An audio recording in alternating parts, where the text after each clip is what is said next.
नमस्कार. आज आपण इथे वरणफळ बनवणार आहोत.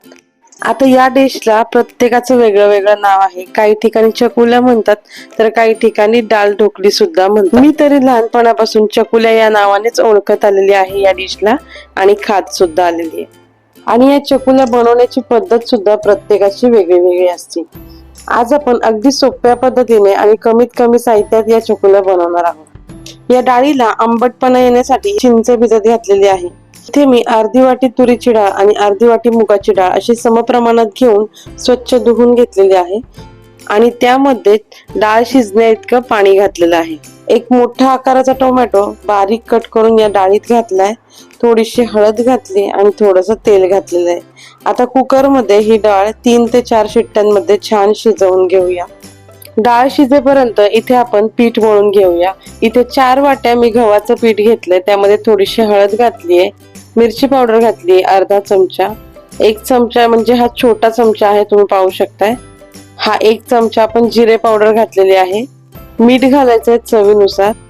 आता हे सगळेच ड्राय मसाले आपण या पिठामध्ये मिक्स करून घेऊया. मी या पिठांमध्ये हे मसाले घातलेले आहेत, पण माझी आई मात्र आजही यामध्ये फक्त मीठच घालते. तुम्हाला सुद्धा जर मसाले घालायचे नसतील तर तुम्ही फक्त मीठ घालून हे पीठ मळून घेऊ शकता. आता यामध्ये मी थोडं थोडं पाणी ऍड करत चालले आहे आणि आता हे मी घट्ट असं पीठ मळून घेत आहे.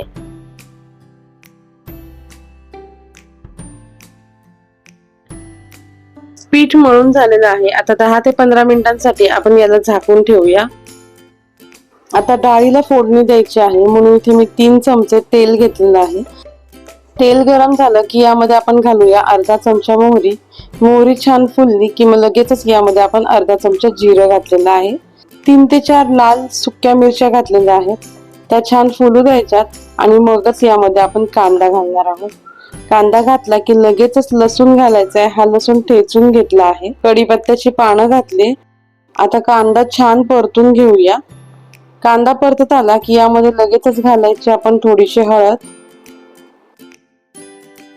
थोडासा गरम मसाला, धने पावडर 1 चमचा. ऍक्च्युली छोटे चमचे आहेत ना, त्याच्याने मी 1 चमचा घातलेला आहे.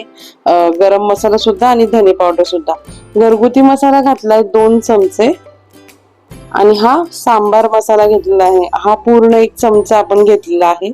तोही मोठा चमचा आपण घेतलेला आहे. अर्धा चमचा आपण गरम मसाला सुद्धा इथे घातला आहे.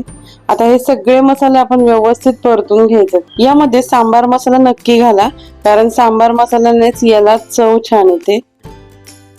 आता ही भिजवलेली जी चिंच होती ती आपण पाण्यासहितच यामध्ये घातलेली आहे. पाणी मुद्दाम घातलंय कारण आपले मसाले करपले नाही पाहिजे म्हणून पाणी सुद्धा घातलंय यामध्ये. आता डाळ घेतलेली शिजवून ती छान अशी घोटून घ्यायची.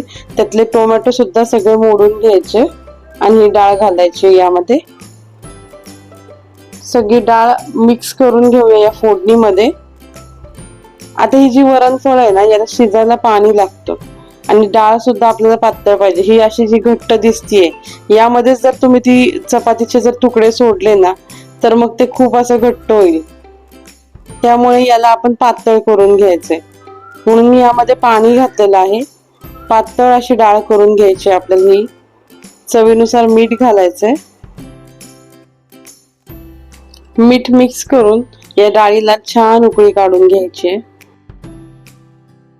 हे पहा, डाळीला छान उकळी आलेली आहे. गॅस बारीक करायचा आहे. गॅसची फ्लेम स्लो करायची आहे आणि आपण मळून घेतलेल्या पिठांच्या आता चपाती बनवून घ्यायच्या. आपण मळून घेतलेलं पीठ पुन्हा एकदा एकसारखं करूया आणि याचे छोटे छोटे गोळे करून घेऊया. या चपातीच्या पिठाचा मी इथे एक छोटासा गोळा घेतलेला आहे.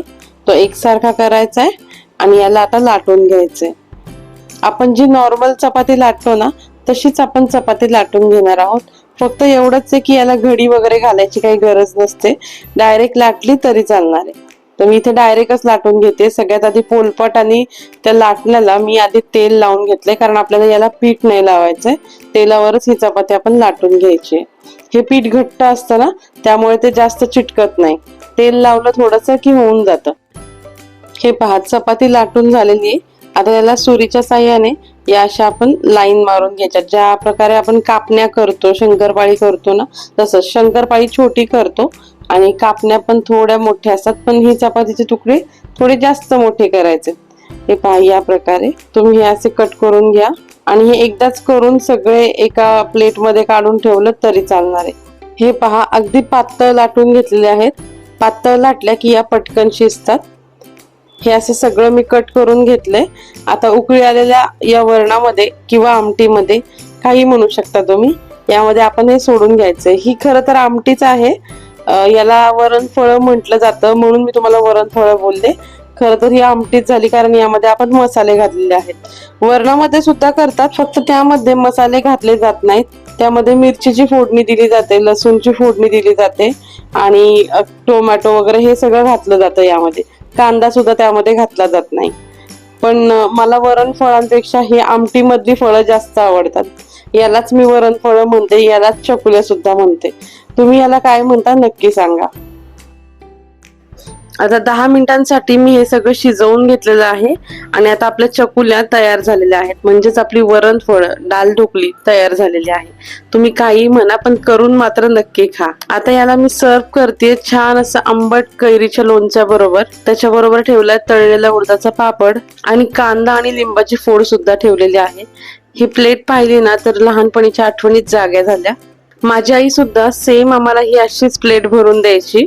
त्यामुळे मला पर्सनली असं वाटतं की या चकुल्यांबरोबर लोणचं, पापड आणि कांदा लिंबू हे एक परफेक्ट कॉम्बिनेशन आहे। पावसाळा नसतानाही मे महिन्यातच अवकाळी पावसाने मात्र हजेरी लावलेली आहे। अशातच गरमागरम वाफाळत्या चकुल्या म्हणजे स्वर्ग सुखच।